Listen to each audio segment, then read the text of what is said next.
এটা অসম্ভব। আমার দুঃখ হয়, আমার ভয় হয় যে মাননীয় অ্যাটর্নি জেনারেল যদি চাটুকারিতা করে আগামীতে ভবিষ্যৎ ল মিনিস্টার হওয়ার জন্য আমার বলার কিছু নাই, কিন্তু যদি তার বুদ্ধি এই হয়ে থাকে যে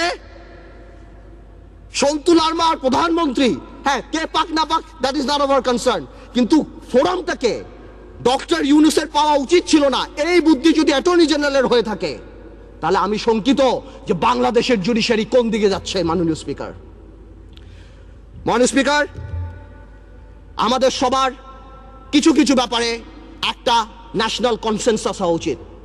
নতুন প্রজন্মের রাজনীতিবিদ হিসাবে আমি এতটুকু ক্লিয়ার করে বলতে চাই, শেয়ার মার্কেট আওয়ামী লীগ বা বিএনপির প্রবলেম না। আমরা চাই এটা খোলাসা হোক। কেন এতদিনের রিপোর্ট আসছে না আমরা জানতে চাই। যারা সেলফ ডিক্লেয়ার্ড ব্যাংকরাপ্ট ছিল তারা কিভাবে 30-40 হাজার কোটি টাকা